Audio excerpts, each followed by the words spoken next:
Allison from Boomerang and Move Smart, and today we're talking hip movement and pelvic floor function because those two things go together really well. So we're going to engage our octopus breathing. So as you inhale, you envision the pelvic floor octopus releasing and widening all the legs, reaching out to away from center. And then as you exhale, the octopus is coming in towards center, the legs are pulling in, the body is lengthening. We're trying to get this nice sense of fluid mobility and freedom of movement for all the components of your pelvic floor. And we're going to add that to your hip movement. So we're going to start with a hip hinge. You want to get a nice, strong, stable stance. So you want to have a little bit of weight back over your heels. And then as you exhale, you're going to hinge your hips back. Think of sending your sit bones back towards the wall behind you. As you breathe out, your pelvic floor octopus is ever so slightly drawing in and up.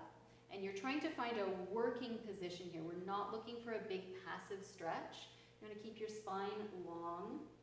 And then inhale to stay. As you inhale, release your pelvic floor octopus. The legs widen away from center. And then as you exhale, again, the pelvic floor octopus pulls back in and up as you use your hip muscles to press your pelvis forward. Inhale, release. The releasing part is as important as the engaging part. Exhale, pelvic floor octopus lifts and centers as you send your sit bones back towards the wall behind you, finding the sweet spot where you feel some work and support and engagement and action and strength through the backs of your legs and the backs of your hips. Inhale, stay, relax the pelvic floor. Relax the octopus legs. Exhale, pelvic floor octopus comes back into center. The muscles, the tentacles slide back in towards center. Whoever knew we could talk about tentacles in the context of a pelvic floor, but we can. So you can do a few of those. How about some squats? We're going to go for a wide squat first. So you're going to take your legs spiraling at the hip sockets, not just from your feet.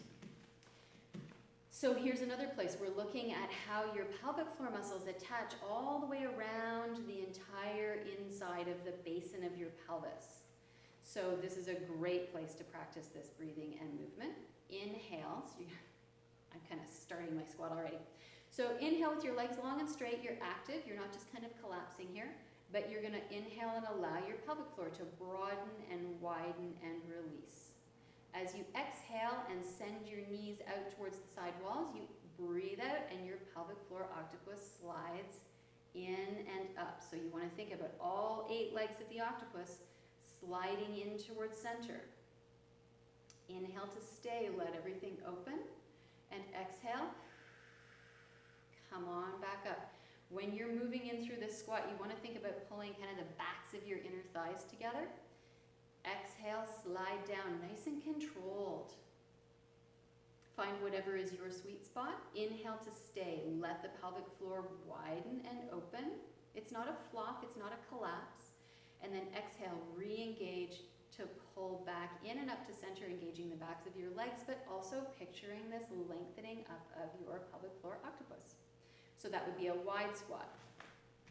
Then we can come into a parallel squat. So you can take your legs to whatever kind of hip distance-esque feels good to you. We're going to try and keep your knees back a little bit. If they shift forward a little, that's okay, but we're trying to get this to be a posterior hip squat, so it's not about your thighs. So I would say reach your arms forward. Again, start with the inhale, release, pelvic floor open, pelvic floor widen, octopus in its more wide and relaxed position. Exhale, feel that sense of connecting all the muscles of your pelvic floor in towards center and up towards the front surface of your spine, not actually where your pelvic floor goes, just an image. Inhale, stay, release the pelvic floor. Exhale, take that octopus and slide back in and up. Again, as you use your hip muscles to propel you upright. Inhale, release.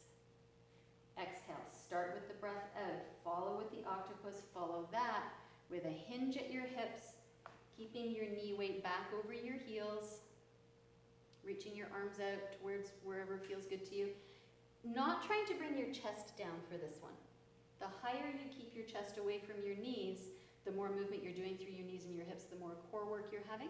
Inhale, release. Find that sense of the octopus legs spreading wide, not collapsed, but just wide and open. And then exhale, breath out, pelvic floor, octopus legs start to draw in and up. Glutes, external muscles driving the motion. So you're always trying to start with the breath and with these internal, smaller muscles, and then your movement is driven with your bigger, more external muscles so that you get internal and external muscles working together for optimal pelvic floor and hip function. Have a great day. Questions, comments, pop them in down below. Let me know. I love to talk. Mwah. Bye.